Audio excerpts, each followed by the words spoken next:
Yeah, hello. Welcome back. I found myself thinking the other day what other people take with them when they go out riding. Tools, supplies, this and that. So yeah, just wanted to go over what I take with me. Well, a few things. Definitely like taking a 3-liter bladder pack, right? This is nothing expensive. I bought this on, I think, Amazon for probably like $40–50, something like that. I find I drink much more water with a hydration pack rather than just taking a few bottles. You got to stop, take your backpack off. You know, this thing's just a quick, way you go. So I find I drink way more water doing this. And you got a little bit of a backpack to take lunch, anything like that. You don't want anything too huge. You've already got, you know, your boots on, your pads, your knee braces, your coat, your helmet. It weighs a fair bit. So the less you can cut down on what you're packing, you know, you need the essentials, but you know, this is big enough. I can pack mine and the midget's lunch in here.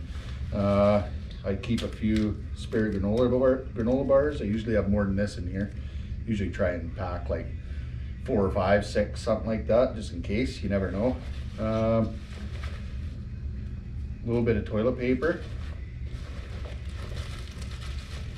A little bit of toilet paper, because you know we all run into those emergencies sometimes every now and again in the woods.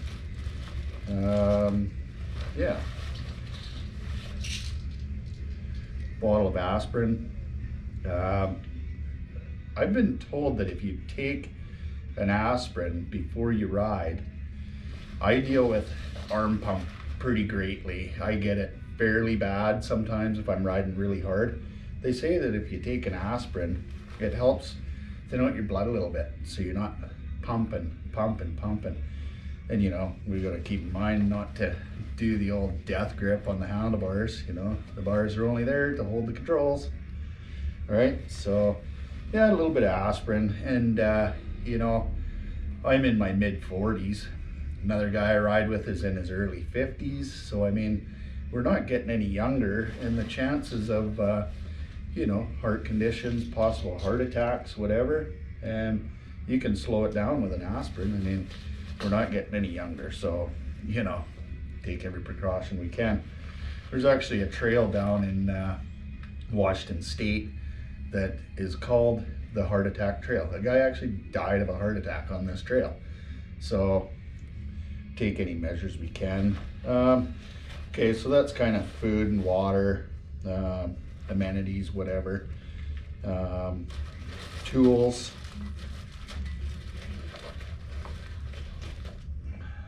There's a pair of multi-tool, right? It's got knives and screwdriver heads and a little saw and this and that on it. You know, variety of stuff. So yeah, that's another one I pack with me. Get that back in there. So there's the backpack. And then you can see that I've got a little tool pouch on my bike, which comes in quite handy. Let's put that down there. I think we're done with that. Some first aid supplies, right?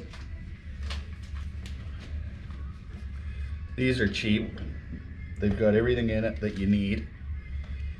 Okay, it's got a one of those emergency blankets, fire striker. It's got a couple of those tinder things. Here, we'll just pull it out. They're cheap, you know, and it's sealed. It's pretty well everything you need. There's one of those little sparkers and the tinder things. It's got a little baby roll of duct tape in there. One of those blankets, whatever they're called, safety blankets. You know, whenever I go out riding, I'm prepared to spend the night every time. Never had to yet, but you know, you get out there. Sometimes we get out, we're 40, 50, 60, yeah, 60, 70 kilometers away from, you know, the nearest truck or house or lock gate or whatever. We get way the hell out there. So, I mean, something happens to your bike, God forbid it's somebody gets hurt, but I mean, it's a reality, right? So, you know, stuff to make a fire, keep warm, keep dry.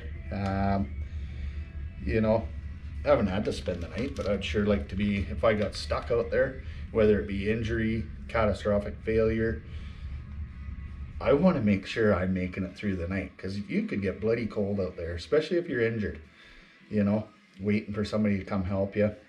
That's another thing too. Tell somebody where you're going, like every time, you know. As far as other stuff goes, I got a bandage kit, some pads, very minor stuff, some wipes. What do we got here? Alcohol wipes, a few bandages, some burn cream. So that's about all I take for like personal first aid stuff. I mean, you know, think of yourself getting injured, breaking an arm or something when you're 50 kilometers away from home. This is another thing I take. All it is, it's cotton balls and Vaseline. Those will burn for a good, I don't know, 4 or 5 minutes. Each one of those. And Vaseline, a lot easier to get a fire started with when you got something good to go off of. This little pack's got these little tinder bundles in it. I don't know what they're called. Tinder Quick they're called. Waterproof, burns 2 to 3 minutes. So there's 4 of those in there, and then I take my bucket full of Vaseline coated cotton balls. That'll really, every chance you can give yourself to be more comfortable, right? Yeah, what was I saying? Well, if, heaven forbid, if you get out there and you break an arm or something like that, if you're the guy that's riding back to go get help, now is when you don't want to start panicking. Say, if you're heading back out to get help, you start riding above your head, the chances of you coming off yourself improve. What would be the good if you're going to get help for your riding partner and you crash and hurt yourself? Now you got 2 of you out there. So there's one thing too, keep a level head if you're in a situation like that. Never been in that situation. Years ago when I was a kid, a friend of mine got hurt, family friend. We were all out riding. I was probably 13 years old. We were all out riding. He got hurt quite badly, knocked unconscious. The bike wasn't able to be ridden out.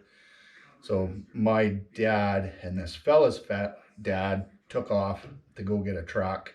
They were gone quite a while. And I remember sitting there with this guy. It's very worrisome being out in the bush by yourself, you know. We were probably only there an hour, but still, you know, as a kid when your mind's racing and thinking of every scenario possible. But that was the only time I've ever really had anything remotely like that happen. But still, it's enough to make you think, right? So as far as tools go, I just wrap up a bunch of tools that I need. I take a few wrenches that I know are bolt sizes on my bike. There's an extension in here for a socket that I have that'll fit my spark plug. So you don't really need to take the ratchet. So I got this crescent wrench. You can just lock on to a extension with a wrench, and away you go. Get your plug out in case you drowned your bike. You know, wrenches, some cable ties, zip ties, certain things. That multi-tool I got, it's got a screwdriver in it, stuff like that. So there's that. Okay, and then all I do is I take a bag, I put this stuff in the bag, and rather than taking a big huge roll of duct tape with you, Okay, so you put all this stuff in the bag. Right, this stuff, I usually put together. We'll wrap it with duct tape and wrap it 4 or 5 times, okay? If you need duct tape, there's all that duct tape right there. You just peel it off and reuse it. So you don't need to be carrying a big roll like this, right? So that's that. Okay, and what else? This I carry with me sometimes, only when I'm building trails mostly. The midget picked up a little saw the other day. It's oh, I don't know, a 10-inch folding saw. I'm gonna start carrying that in my backpack. That fits in my pouch back here. The tail of it does stick out a little bit, but that's okay. I feel pretty safe with that on there.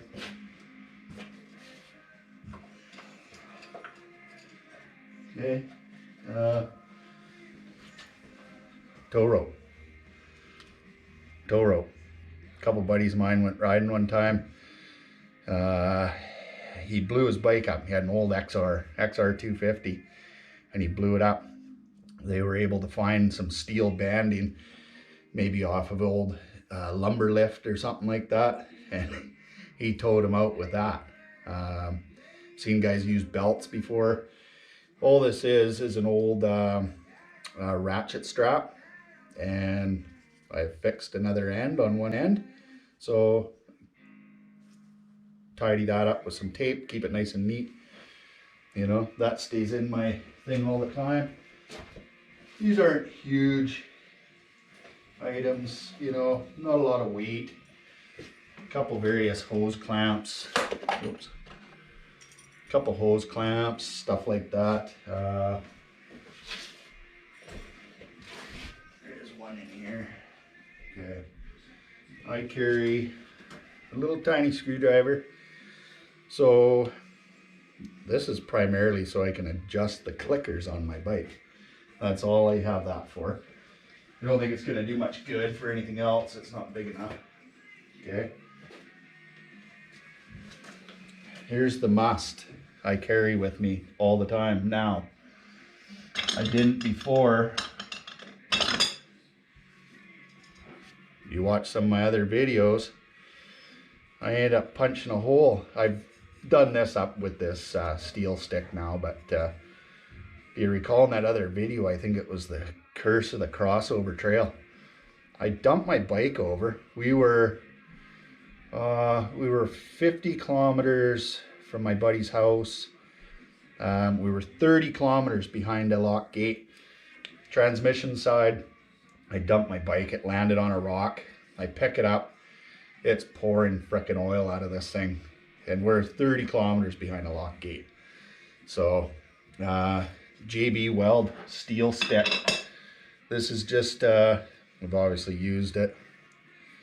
JB Weld steel stick. It's kind of a 2-part. You basically just break off a chunk of this stuff and you mix it in your fingers till it's basically like a 2-part epoxy, but it's in a putty form.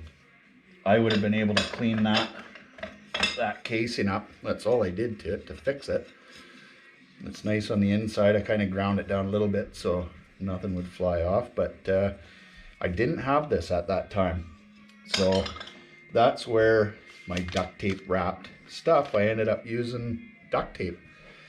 And fortunately enough, it was the transmission side and it doesn't create a lot of pressure. So I was able to patch it with duct tape and ride home the 50 kilometers. So we were pretty fortunate about that. That never goes out of my pack ever. That'll be on my bike forever. Okay, next thing I take a master link. You break a master, that pin pops off when you're going through some rocks or something like that, you know. Yeah, and I think that's about it. That's what I find the essentials anyway. Like I said, you want to be prepared to spend the night. So that little multi-tool I've got, it's got a knife on it. yeah, a bunch of stuff. So, you know, set of pliers, yeah. Oh, and take a cell phone with me. Lots of places we go, you're not gonna get a cell service anyway, but you never know. And like I said before, you always tell somebody where you're going. But you could get lucky. I use, there's a GPS app, GAIA, I think it's called. Gaia, something like that. Really good. It's a paid subscription app for a GPS. It gives you slug trails and stuff like that. I think it's like 25 bucks a year, something like that.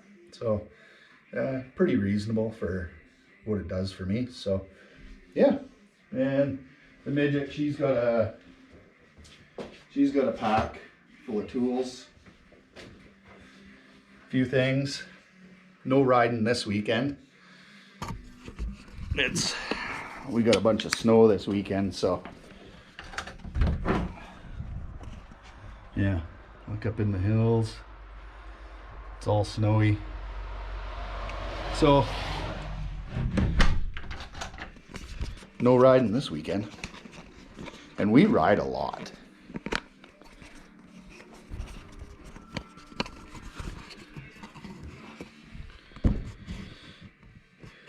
We ride a lot, like a lot.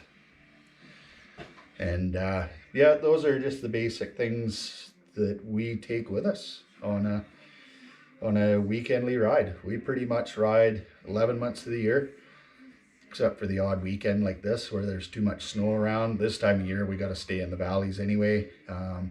Up high in the hills there's too much snow. So, and we all know what riding in the snow is like.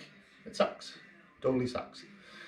But yeah, you're hard on equipment. Speaking of hard on equipment, I was really hard on the old X there a couple weeks ago. It got some love the other day. Saturday I gave it some love. It's Monday, family day here in British Columbia. And yeah, I think that's about all I got for you today. Just kind of figured it was a good topic to go over. Alrighty, thanks for watching. Take care.